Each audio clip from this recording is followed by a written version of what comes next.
Good morning viewer, habari ya asubuhi. May God bless you for tuning in wherever you're watching from. May God guide you today this morning. Ni asante kwa sababu ulipolala ulinzi wa kibingu ulikuwa juu yako. Asubuhi ya leo nimekuja kuleta neno ili Bwana akaweze kuwa pamoja nanyi. Na najua neno huwa linafungua, neno huwa linadumisha, na neno ni mkate. When you break the bread you increase in your life. When you break the bread your life changes. Ni kwa sababu kuna uhai katika neno, kuna uhai katika mkate. So asubuhi ya leo nimekuja tukashiriki neno. The topic of today is the word of God. What is the word? Who is the word? What can the word do in your life? That is today's topic. Welcome. Sasa fungua na maombi na kisha tutaanza moja kwa moja na Mungu ataweza kubariki. Ni asante kwa kuwa siku nyingi umekuwa ukinitazama, umekuwa ukinifuatilia, na najua vile vile you are following me, and God sent, ama shalom. Shalom means God sent. Na kwa maana Mungu mwenyewe amenituma kwa maisha yako, utapona, utafunguliwa. Zidi tu kusikiliza the word of God, the sermons, zidi tu kusikia the sharing of the word.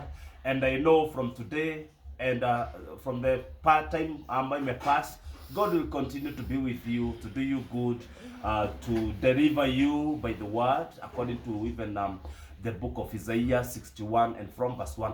Let us pray and open with the word of prayer that we may welcome the Holy Spirit. Father, in the mighty name of Jesus, we bless your name this morning. We call you Adonai. We call you Elohim. We call you Jehovah Jireh. We call you Jehovah Shammah. We call you Mekadishiken, the Lord, our sanctifier. We call you Jehovah Rohi, oh Shakarabo. Father, thank you for this morning. Thank you, Jehovah, for the listener. Thank you, Jehovah, for those that are watching near and far. I pray that this morning, Jehovah God, you will release grace that, my Father, I will deliver your word as you want it. In the mighty name of Jesus. May you, Jehovah, increase as I decrease this morning. In the mighty name of Jesus. Jehovah, King of glory, thank you, Lord, because you are talking to us. Utatunenea kupitia neno hili, tuliyofungwa tukafunguliwe Bwana, tulio katika hali ambayo Baba haipendezi, ukatupatie utukufu. In the mighty name of Jesus, we pray and trust. Amen. Saa mpendwa, karibu sana. Naitwa mtumishi Peter, nimekuwa Kristo ni Bwana, na natumai ya kwamba Mungu atakuwa pamoja nasi dakika ambazo ametupatia, na tutaweza kubarikiwa na kuomba tu uwe connected spiritually. Be connected and the Lord will speak to you. He will speak to your problems. God does not see mountains, neither does he see darkness. Na hakuna adui anaweza simama mbele za Bwana. Hakuna adui anaweza simama na kung'ang'ana na kumenyana na Bwana moja kwa moja. Na Ayub, hata kama alikuwa na utakatifu na haki, na maandiko inasema ya kwamba Mungu alipomwambia kuja na kitu kae hapa tusemezane kama wazee, Ayub alisema iwezekani, hawezi. Akasema nitanena mara moja na sitanena tena. So today's morning I'll speak about the word of God. Na tutajua the word of God, what it is biblically, na tujue ya kwamba what does the word do in your life? What should you do that you may be rich in the word of God? And now, the word of God is neno la Bwana ni Mungu mwenyewe, na neno la Bwana ni tunasema ni Trinity, kwa sababu if I go to the book of 1 John chapter 5 and 7, kitabu cha waraka wa Yohana wa kwanza mstari wa 5 hapo 7, inatueleza ya kwamba katika mbingu kuna washahidi watatu. In the heaven there are 3 witnesses. Mpendwa, kaa makini, kwa maana nataka kuambia mahali neno lilitoka, na nikwambie jinsi liliingia duniani, na kama kulikuwa na mwana wa Mungu mbeleni, na what happened, because it is a revelation that God has been giving me. So kupitia maandiko ya Bwana nimeweza kuelewa neno ni nini, na nikaanza kuelewa kwa nini tunafaa kuelewa neno zaidi. Ni kwa maana nimetoka wapi? Kwa sababu neno mwanzo lilikuwa ni kuna washahidi watatu mbinguni. There is the Father, there is the Holy Spirit, and there is the Word. So the Word is the third God. Yaani vile tunasemanga Father, Son, the Holy Spirit, neno lilikuwa the third God in the Trinity. Let us see. from the Bible. We see the first in the book of 1 John chapter 5 and verse 7, inasema hivi, for there are three witnesses that bear record in heaven, the Father, the Son, and the Holy Ghost, and these are one. Hallelujah. And these are one. Father, Son, and the Holy Ghost. No, Father, kumbuka, I want you to get it clearly. Atusemi the Son, lakini nakuonesha vile Son ilienda ikakuwa vile word ilienda ikakuwa the Son of God. I want to show you from the Bible. And nataka kuonesha kwanzia mbinguni hakukuwa na Son. Hallelujah. Son alikuja duniani akakuwa wa firstborn. Lakini nataka kuonesha biblically useme ni mambo tu na guess. Na inasema hivi katika kitabu cha 1 John chapter 5 and verse 7. Inasema, as for there are three witnesses that bear record in heaven, Father, the Son, and the Holy Spirit. Father, the Word, and the Holy Spirit. Father, the Word, and the Holy Spirit. Hatujaona the Son. Basi mbona siku hizi tunasema Father, Son, and the Holy Ghost? Why do we say the Son? We go to 1 John chapter 1. 1 John chapter 1. Now, I'm doing introduction so that you'll know the power of the word. 1 John chapter 1. I go to verse 1. 1 John chapter 1. No, it is John chapter 1 from verse 1. The Bible says this. In the beginning was the Word, and the Word was with God, and the Word was God. So kwa hivyo the Bible inazidi kutuambia vile tuliona the Father, Word, and the Spirit, they are the same, ama they are God. Pia inakonfirmiwa na John chapter 1 from verse 1. Inasema aje? Basi neno lilifanyika aje likakuwa ni binadamu ama likakuwa mwana wa Mungu? Tutaona. Na nikienda tu verse 2 inasema the same was in the beginning with God. Kwa hivyo the same was the beginning with God. This word was the beginning with God. Na nilikuwa ina make everything in the world. Na ni maandiko inasema ya kwamba all things were made by him. By who? By the word. Na tutakuja, nataka tupeleke paka tuone word is Jesus. Hallelujah. Paka tuone the word is Jesus. All things were made by him, and without him none was made. Hallelujah. Amen. Bila neno hakuna kitu lilifanyika. Ni kwa maana Mungu aliumba dunia kwa neno. Akasema wacha pakawe na bingu, pakawe na anga, pakawe na maji. And this is the word of God. This was Jesus. So God was speaking Jesus to create things. Tunasikia by him. By him ni kusema kumpitia yeye. Kwa hivyo dunia iliumbwa kumpitia Yesu akiwa neno. Lakini Yesu alikuja kutuokoa akiwa mwana. Hallelujah. Amen. Na nataka kuonesha vile neno limekuwa sasa binadamu ama limekuwa mwana. Na kuenda nafanya introduction. In him was life, and the life was the light of men. Twende verse mpaka mahali tunaona kwamba nalo neno likafanyika mwili. So hapo nataka kuwapeleka nionyeshe vile ilienda ikakuwa mwana akakuwa. It is 14. Neno ndio linakuwa transferred, linakuwa son. Hallelujah. Amen. Neno linakuwa son hapa katika verse 14. John chapter 1 verse 14 inasema, and the word was made flesh. Hallelujah. This word is being made fresh. Neno hili la Bwana ambalo tuliona mbinguni likiwa shahidi linafanyika sasa mwana linafanyika fresh. Was made fresh and dwelt among men. Ikafanywa mwanadamu ama mtu na likakaa katika watu. Beheld in his glory, the glory as the only begotten of the Father, full of the grace and truth. Kwa hivyo hapa ndiyo akafanyika mwana wa Mungu. Kwa hivyo mbinguni hakukuwa na mwana wa Mungu, kulikuwa na neno la Mungu. Na tumeona katika maandiko 1 John chapter 5 verse 7. Hawakuwa nasema Father, Son, the Holy Spirit. Walikuwa nasema Father, Word, and the Holy Spirit. Lakini hiyo word ni tuokoe. Hiyo word ambayo ilitengeneza mbingu. Hiyo word ambayo Yesu mwenyewe alikuwa analituma. It is Jesus. Kwa hivyo Father and the Word, they are the same according to the Bible. Nimekuonesha vizuri. So kwa hivyo wacha tuone hili neno kazi yake na linafanya nini. So even tumesema there are three witnesses in heaven. That is the Father, the Word, and the Spirit. So kwa hivyo the word of God is very powerful because the word of God is also the Son of God. And without the word of God, nothing was made.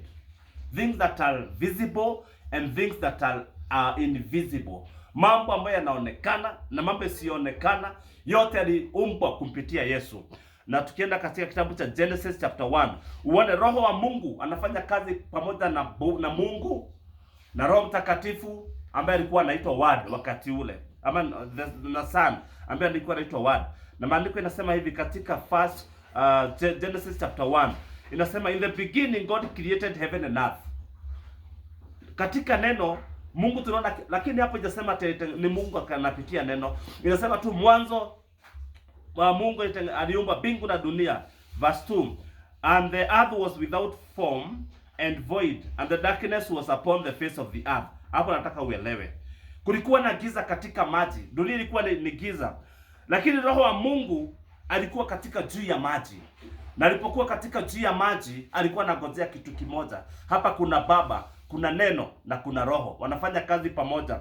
Na maandiko inasema ya kwamba roho wa Mungu alikuwa juu ya maji, na hakukuwa na kitu kinaumbika, hakukuwa kitu kinasonga, mpaka vile Bwana ama Mungu Baba alitangaza neno. Na alisema nini? And God said, Mungu akatoa sauti. And God said, hii sauti Mungu anatoa is the word of God, is Jesus. Mungu akasema, na nilisikia without him nothing was made. Without the word of God nothing was made. Kwa hivyo bila kutoa hiyo neno ambayo ilikuwa ni Jesus, hakuna jambo lilifanyika. Roho alikuwa pale tayari kufanya kazi, lakini Mungu hajatoa neno. God had not spoken a word. When God speak a word, that is the word of God. And that's why we say ya kwamba Mungu hutii neno lake ambaye ni mwana wake. Na maandiko yanasema akampenda mwana. Hilo neno lake analitoa. Mungu akitoa neno, Roho Mtakatifu huwa anatimiza. Wanafanya kazi hivyo. Na maandiko yanasema God said let there be light, and there was light. How was the light? Hiyo huwa Roho Mtakatifu akafanya kazi.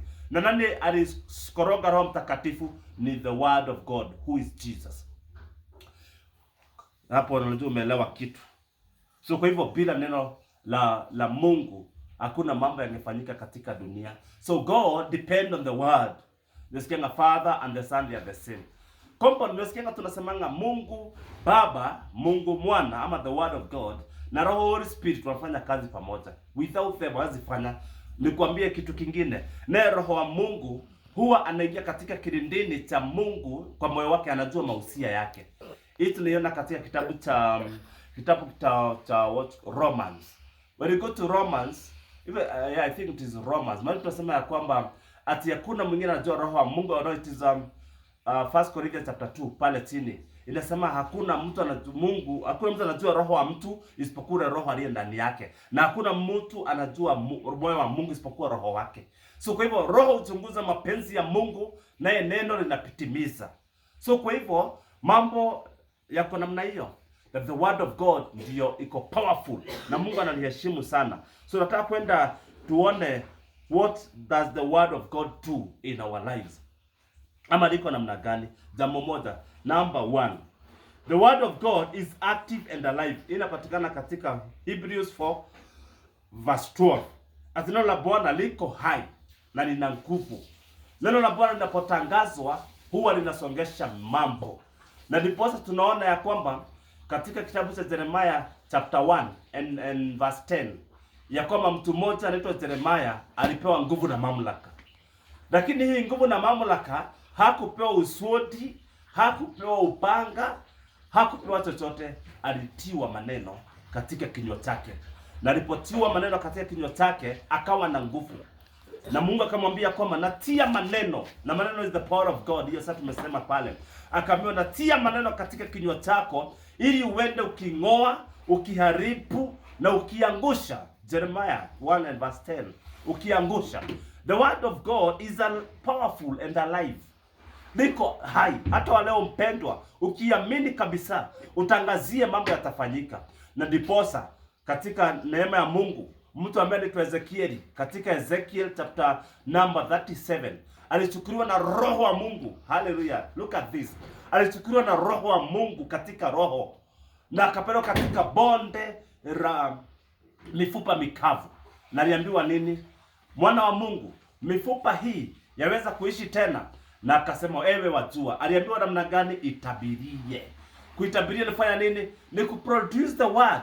lakini nimempeleka mahali pale ni Roho wa Mungu. So kwa hivyo katika kutabiria yale mafupa, neno la Bwana likafanya kazi, na yale mafupa yakaanza kushikana, yakaanza kutafutana. Mfupa unatafuta mfupa, mshipa unatafuta mshipa, mpaka jeshi likasimama.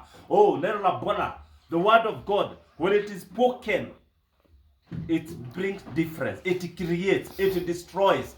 Wakati mmoja katika Mishpa, Samueli wakatoa akakuja akatoa sadaka ya mwana kondoo, sio miaka 3 ama 6. Alipotoa hiyo sadaka, maandiko inasema ni kwa sababu wana wa Israeli walimwambia tutolee sadaka kwa sababu ya hao maadui. Maandiko inasema Wafilisti walisikia thunder of a sound. Mungu aliponena kupitia thunder ama sauti ambayo ni kama sauti kuu, maadui walitawanyika. When the word of God is spoken, is alive and active. Inakaa kama upanga, na ikikaa kama upanga inaweza kuharibu mipango yote ya maadui. This morning, what you need is only the voice of God. You need the word of God. You need a word of God to be declared upon your life. Haufai atukumbushe vile umesoma, uko na shahada za university. Haufai ukumbushe kwamba wewe ni mtu mkuu katika jamii yako, katika nchi. Unafaa ukumbushwe na utangaziwe the word of God in your life. Na ukitangaziwa the word of life of God, your life changes. So I'm reading the book of Hebrews 4 and verse 12. Inasema hivi ati neno la Bwana ni alive and active, ni kama upanga ukatao kuwili, unatangawanyisha. Wacha tuone what is the word of God. Ina describe hapa, for the word of God is a quick and powerful. Nitasema na kusema ya kwamba the word of God is alive and active. Yani ni kusema liko tayari kufanya mambo, na linakaa nini? And sharper than double-edged sword. Kama unajua upanga ambao ni very sharp kabisa, ukiguza ngozi inatokana. The word of God is sharper than that. Praise the Lord. Amen. The word of God inaweza kuangalia ikutawanyishe nafsi yako, vile unafikiria. It discern the intent of your heart. The word of God iko alive and active, iko uhai, inatazama. Na inasema the word of God is sharper than any double-edged sword, piercing even dividing asunder the soul and the spirit. Mpendwa, vile uliumbwa, soul na the spirit zinakaa ni kama the same. Ni kama maji iliyo na chumvi. Hauwezi ukaona chumvi, unaona tu maji, ni kitu kimoja. Lakini the word of God inaweza kuweka kando. Hallelujah. Amen. Yaweza tena kutawanyisha mifupa and the marrow. Hii ni kusema ya kwamba inazitambua, inaweza the bone and the marrow. Ni vitu zingine tena zimeshikana sana. Lakini the word of God unapewa vile linaweza kufanya.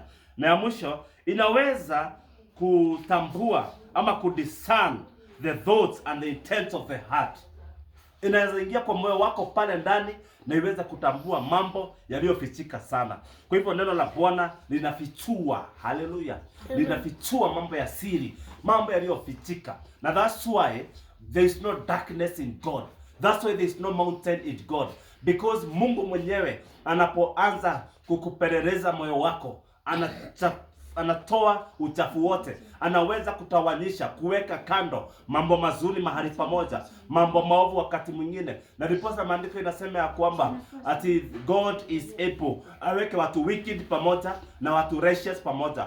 How does he do that? By his word, because his word is a discerner of the intents of men.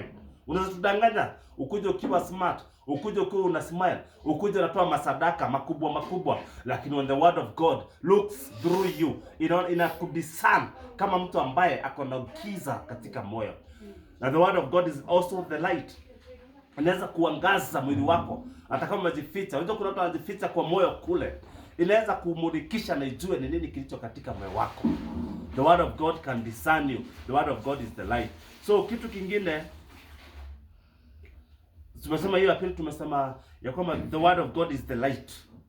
It can enlighten your life. Neno la Bwana linaweza likenlighten your life na kukumulikia gizani mote.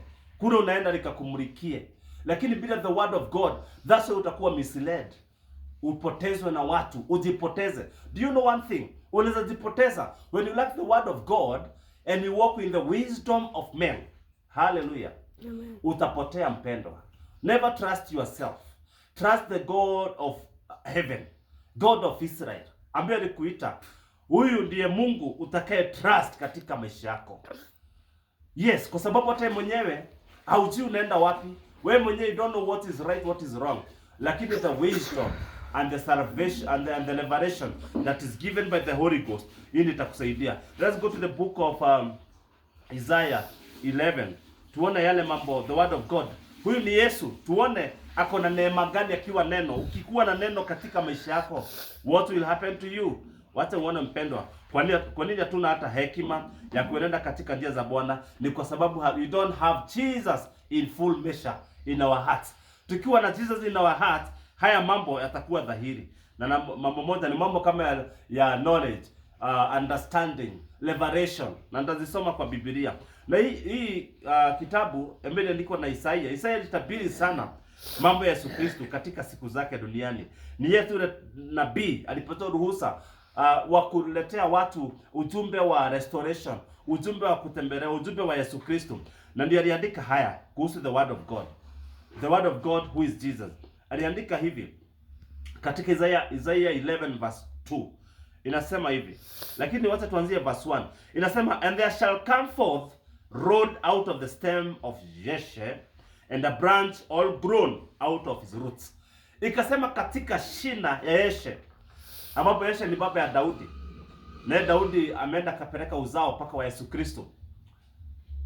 Kwa maana kuna watu wamefuatana hapa kama Obedi, inaenda hivyo paka inafikia Yeshe.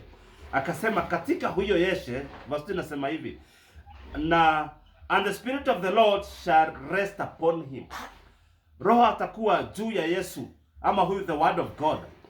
And the spirit of wisdom. Kutakuwa kitu ya kwanza. Neno atakuwa na spirit of wisdom. Na wisdom ndio ili create the world. Nasikianga through the God created the world through the wisdom. Kupitia hekima. So kwa hivyo Yesu ama neno la Mungu linakupatia hekima. Ukikuwa na the word of God utakuwa na hekima. What is wisdom? Wisdom is you are able to make the good decisions in your life. Unaweza ukasema sitafanya hivi, nitafanya hivi. Sitaenda hii wiki, nitaenda ile nyingine. Hii yote ni wisdom, ni kwa sababu kuna the word of God in you. Ama the word of God inakusaidia. Na jambo lingine ni understanding. The word of God inakupatianga understanding. When you get the understanding, unaweza kujua ni majira magani ya kupanda. Ni majira magani Mungu atakutembelea. Unakuwa na hiyo ufahamu. Haleluya. Ufahamu wa mambo. Wewe ufanye tu mambo kuguess. Unafanya mambo katika ufahamu wa neno la Bwana. Na ukisoma neno la Bwana unalifahamu. Una understand all the scriptures. Mpendo si automatic. Siku moja palikuwa na siku moja Yesu alipotokea hawa watu mitume wake.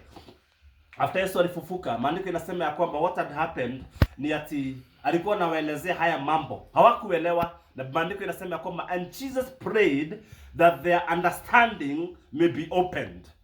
Na Yesu alipoomba understanding yao ikafunguka. And the Bible says and they understood scriptures. Kwa hivyo understanding ni gift ambayo the word anakupatia.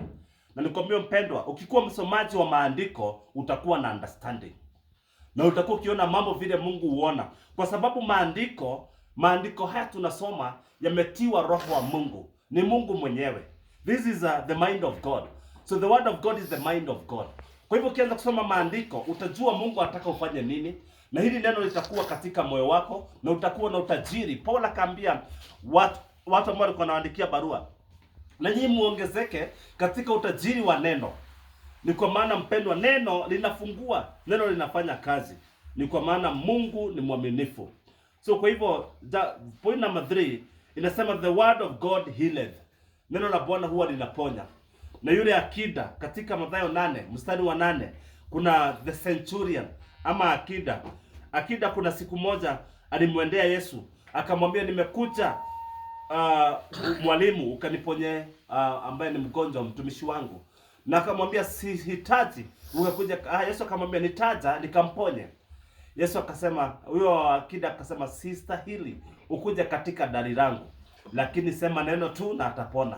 Yesu alipostaajabu ile imani, alisema ya kwamba hajasikia imani kama ile Israeli, na maandiko yanasema Yesu akasend the word.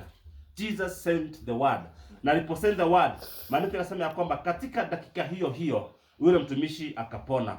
Kwa hivyo katika verse 8 nasema, and the centurion answered said, I'm not worthy that you should come under my roof, but speak a word. Alielewa tu neno litafanya kazi. Akaelewa Yesu tu ni kusema neno, si yeye anahitajika, lakini neno la uhai lililo ndani yake. Na maandiko yanasema and the servant shall be healed. Hivi ndio alisema. Na maandiko yanasema katika kitabu sasa nadhani cha Psalms 104 kinasema ya kwamba naye Mungu atatuma neno likawaponye. Neno likawaponye. Na katika maandiko mengine yanasema kwamba I send my word that you may be healed. So kwa hivyo neno huwa linaponya. Na wakati tunaombea watu, huwa hatusemi dawa ziletwe tuombee wapewe. We speak the word of healing toward these people because there is healing anointing. And when we declare this word, people are healed. We just need to speak to our lives. Kuna maisha ya watu hapa ni wagonjwa, wanahitaji katangaziwe neema ya uponyaji. Kuna watu wako na laana ni magonjwa. We just need the word of God that your life may be healed. Usione tu ni kama utagonjeka malaria, homa, magonjwa ya dunia. Kuna spiritual sicknesses that they need you to be declared a word upon you, and you will be healed totally. You just need the word of God to be declared. Hallelujah. Amen. Yesu alikuwa anatangaza tu maneno, anasema toka pepo, wewe pokea uponyaji. Naye mama alipoguza the word, mama aliyetokwa na damu miaka mingi, aliguza the word of God, and the Bible says mifereji ya damu iliyokuwa ikitiririka miaka mingi ya aibu ikavunjika na ikasimama. Na maandiko yanasema mama huyo alipitia mambo mengi akienda kutafuta uponyaji, watu kwa madaktari baada ya daktari, and the Bible says when she touched the word, she received the healing. The word brings healing. Tumeona Jesus is the word. He's the word of God. Jesus ni neno la Bwana. Na alipoguzwa kwa sababu linaleta healing, yule mama alipokea uponyaji. Mpendwa, tamani kuwa na the word of God in your life. Tamani kukuwa delivered. Jambo lingine neno la Bwana linafanya huwa linakudeliver. It delivers you. When the word, ukinenewa neno la Bwana siku nyingi, utakuwa delivered. Ukiambiwa mambo ya Mungu na usiambiwe mambo mengine, utakuwa delivered, because the word of God deliver people. Sasa kwa hivyo hiyo ni point ingine. So point ingine ni it is a bread. Mpendwa, kama vile unakulanga chai na mkate na uwezi kaa bila kukula, pia hauwezi ukakaa without the word of God. Praise the Lord. Hauwezi ukakaa bila the word of God. Matthew 4:4 inasema, Jesus akasema, man shall not live by bread alone, but every word that proceed from the mouth of God. Jambo neno lote likitoka kwa Mungu, neno litaweza kukupatia uhai. Na Yesu alikuwa afanya hivi akingangana katika neno. Alikuwa rich of the word, na alikuwa anangangana neno na shetani. Na shetani alimwambia abadilishe jiwe liwe mkate. Alimwambia hivyo, akamwambia, naye akamjibu akasema, imeandikwa, mtu hataishi kwa mkate tu, ila kwa kila neno litokalo katika kinywa cha Mungu. So kwa hivyo kama vile wewe unakulanga mkate na chai, mkate ni chakula yoyote, si mkate bofro. Hata kula chakula lunch, dinner, we call them bread. Hiyo ni loaf ama meat. Ukisikia meat, ukisikia bread inamaanisha chakula ama the word of God. So kama vile wewe unakulanga na uwezi ukaa bila, usipokula the bread ambayo ni the word of God, utafifia sana. Utapelekwa na upepo wote wa kiroho. Lazima ukule the bread. Lakini watu wengine wanasemanga, lakini si ninaomba sana na kusikiliza mahubiri. Eat the bread yourself. Wewe ukiangalia watu wakikula huwa unashiba, haushibi. You have to eat yourself. Hata chakula ya kupewa huwa intoshi. Ukienda kutembea kwa wenyewe hata upewe chakula, ukifika kwako lazima utauma kitu. The same way, hata ukisikiliza mahubiri, wewe jisomee maandiko, ukule the bread. Kwa sababu kama utakula the bread, spiritual bread and the word of God, utakuwa mdhaifu sana. Upepo wa kiroho ukikuja unaanguka. Ogotora wewe. Ni kwa maana wewe si mzito, kuwa spiritual heavyweight. Kula neno paka shetani kuja usiku akigoradharuka kiugo. Unasikia ndani yako, katika moyo wako kuna bubunjika neno. Neno ambalo linamwambia wewe umekemewa kama vile Mungu amekukemea. Akipita usiku atakao umeenda katika ndoto zako, unabubujika neno. Kuna neno paka litoke na mdomo. Ni kwa maana neno la Bwana litaweza kukusaidia. Jambo lingine, the word of God is the lamp to our feet. Hii ni mambo tunajua katika Psalms 119 and 105. Ni lakaa tu kawaida, lakini wacha tuirudie. Neno la Bwana linakuwa taa katika miguu yako. Taa ni kusema uko na source of the Holy Spirit. Neno huenda pamoja na the Holy Spirit. Na katika Revelation Yesu husema ya kwamba akiandikia makanisa anasemanga, kama mtasikia I will remove the lampstand. The lampstand, Yesu anakimaanisha Holy Spirit, ile kitu inakusaidia. Hiyo inakaa katika miguu yako na ni neno. Neno likuja linakuwekea taa, na likikuwekea taa inaweza kuangazia katika njia zako. Na ndio Zaburi 119 and verse 105 inatupatia haya maneno katika njia iliyo nzuri sana. And the Bible is saying this, Psalms 119, 105. Mungu atazidi kutubariki because he's doing something new. Yeah. Neno lake ama neno lako sasa ni Mungu. Neno lako ni taa ya miguu yangu na mwangaza wa njia zangu. So kwa the word of God ni taa. Ukizoea kusoma neno utaangaziwa katika njia zako. Hautapitia katika giza kuu. Mungu atakuwa pamoja na wewe. The word of God is a lamp unto your feet. Katika miguu yako inawekwa pale. Kwa hivyo sasa ukienda kuhubiri uko na taa. Ukienda kufanya kazi ya Mungu missionaries, uko na mwangaza kile unaenda. Mwangaza means knowledge. Mwangaza means knowledge. Hapa neno la Bwana mkisema ati it is a light. Light inamaanisha ni knowledge. Na light hapa again is Jesus Christ. Alikuja akakuwa the light of men. Ndio tumeona katika kitabu cha John, akuwe the light of men. So Yesu akiwa mwangaza atakupatia hekima na ufahamu ya kura unafaa kwenda. So kwa hivyo because he is the light of men, he is the knowledge of God, he is the wisdom of God. So kwa hivyo tumesema ni taa katika miguu yako. Point ingine, the word cleanses. Neno la Bwana huwa linakutakasa. Na tusoma katika kitabu cha Psalms 119 verse 9. Na inaulizanga, how can a young man keep his ways pure? Na maandiko huwa inasema ya kwamba akilificha neno katika moyo wake ataweza kuweka njia zake ziwe safi. So kwa hivyo Psalms 119 and verse 9, and the Bible says, how shall a young man cleanse his ways? Mtu ambaye ni myang ama mtu ambaye ni mtu, utaweka njia zako ziwe safi aje? Maandiko yanasema by taking heed according to the word of God. Na Kiswahili nasema ya kwamba jinsi gani kijana aisafishe njia yake kwa kutii, akifuata neno lako. Kufuata neno la Bwana huwa linasaidia na mtu anatakasika. Kama unataka kutakasika katika maisha yako, hide the word of God in your heart na utakuwa umetakasika. Na tuone na inaneno inasema katika 10 nasema, with my whole heart have I sought you. Let me not wander from the commandments. Wacha mimi nisiache maagizo yako. Kufuata maagizo ya Mungu huwa inatuma wewe uwe msafi wa moyo. Neno huwa linakusafisha. Na maandiko yanasema ya kwamba katika 11, the word have I hidden in my heart that I may not sin against you. Kama hutaki kutenda dhambi mbele za Bwana, kuwa na neno la Bwana. Nilikuwa nakwambia, have the word of God richly in your heart. Kwa maana ukiwa na neno la Bwana ulificha katika moyo wako, hautaweza kutenda dhambi. Unajiuliza, nitawezaje kujizuilia dhambi? Nitawezaje kukaa dunia hii na nisifanye dhambi? Hide the word of God in your heart and you'll be able to overcome sin. The power of sin is overcome by the word of God. Ni kwa maana ukiwa na neno, dhambi itakuogopa, haitakukaribia. Lakini ukiwa mdhaifu wa kiroho kwa sababu usomi neno, hautakuwa na nguvu inayotosha. So kwa hivyo neno la Bwana huwa linasafisha. Na pia nitakimbia katika kitabu cha Timotheo wa kwanza 4 and verse 5. 1 Timothy 4 and verse 5. Tuona tu bado vile neno huwa linatakasa. Hii yote ni kujaribu kutafuta vile neno linatakasa. Timotheo wa kwanza mstari wa 4 na verse 5. Inasema hivi. Inasema, kwa kuwa kimetakaswa kwa neno la Mungu. Hii wanga tunaomba hii tukikula chakula. Tunasema na tunaombea chakula kwa neno hilo linatakasa. So kwa hivyo kila kitu huwa kinatakaswa kwa vitu viwili. ama ni 3, ingine sijui kwa kitabu gani, lakini moja ni kwa neno la Mungu, la pili ni kwa maombi, na ya 3 ni kwa roho. Lakini sasa hapa nataka kuangalia roho, the word of God, vile huwa linatakasa.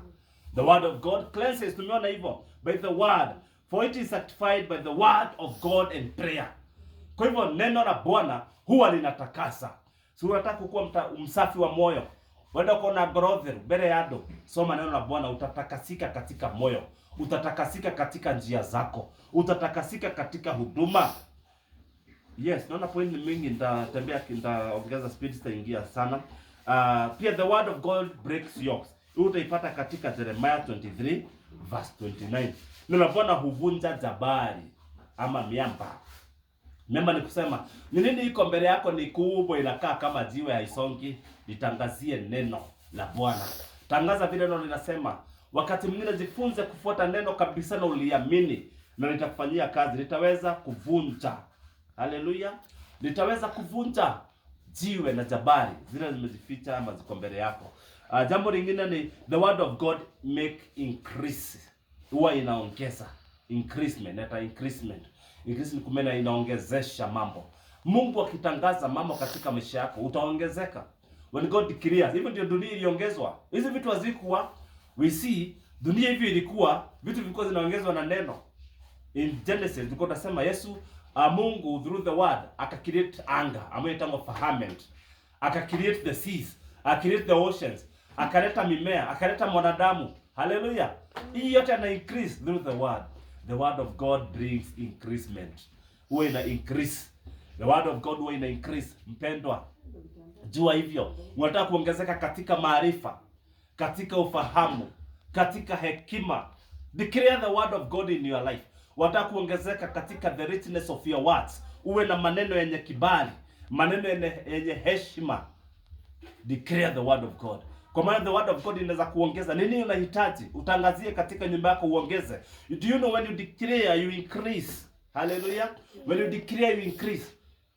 Wewe ambao uko tasa, umekaa miaka mingi, ilihitaji Hana anenewe, Sara anenewe neno. Na watu waliokuja kutembea wakasema wakati kama huu next year ukatangazwa kutakuwa na kuongezeka. Kuongezeka kwa nini? Kwa maana watapata mtoto extra. Praise the Lord. Amen. When the word of God speak in your life, barrenness is not your portion. Neno linaponena la Bwana, maisha yako ikai kama unakuwa tasa tena. Elisha alienda katangazia mji katika Wafalme 2 King chapter 2:19. Alitangazia mji. Walimwambia hapa kwetu ni kuzuri. Kila kitu kinakaa kivizuri, lakini huwa kuna zaa mapooza. It is unproductive. Hakuzai, hakuongezeki. Na Elisha akapanda juu na chumvi akatia juu ya maji natoka. Na maandiko yanasema kutoka hiyo siku mji ukapona. Kama utapona uanze kuongezeka, you need the word of God. Yeye alideclare tupona maji. That word brought healing and brought increasement. The other point is it is the knowledge of God. Hii tulikuwa tumekava. Mali tulikuwa tunasema ya kwamba neno la Bwana ni ufahamu, ni wisdom, understanding, revelation. Katika Isaiah 11 and 1 and 2, hapo ndio tulipata hii mambo ya kwamba the word of God is of knowledge, inakupatia knowledge. Kama unataka kusoma sana, soma kimaandiko. Unasoma university lakini kuna vitu hautajua. Do you know the spirit of God is so intelligent? Ako intelligent that tukisimama saa hii Mungu anaweza nifunulia, aniambie wewe unaumwa na tumbo. Lakini daktari lazima kupime. What an intelligent spirit that we have. Spirit of God. No spirit of God ama Mungu kupitia neno. Huyo mtu hawezi kutabiria hakika kabisa kama hana neno. So kwa hivyo the spirit of God is intelligent. Ni mwenye hekima. Anakaa hivi anakuambia, anakuambia huku umekula jana. Neno tunaitanga the word of knowledge. In the word of knowledge huwa ni intelligence of the Holy Spirit. Anakuangalia hivi anakuambia hauna kazi. So that is the intelligence. Ukikuwa rich of the word of God, you'll be intelligent. Utakuwa kama Mungu. Sikiliza. I'm getting the revelation here. Kuna information hatuko tupewe na Mungu. Lakini Mungu hakuwa na otherwise. Kwa maana alikuwa amesema nimeweka miti 3 katika Garden of Eden, msikule huu mti. Shetani alikuja akawaambia nini? Listen, I want to tell you where the knowledge comes from. Akawaambia msikule huu mti wa katikati. Lakini shetani akuja akamwambia, what did God say? Alisema tusikule huu mti. Akasema alijua mkikula huu mti mtakaa kama yeye. Hallelujah. That was the truth. Lakini Mungu hakuwataka kuwe na more information so that wali remain submissive.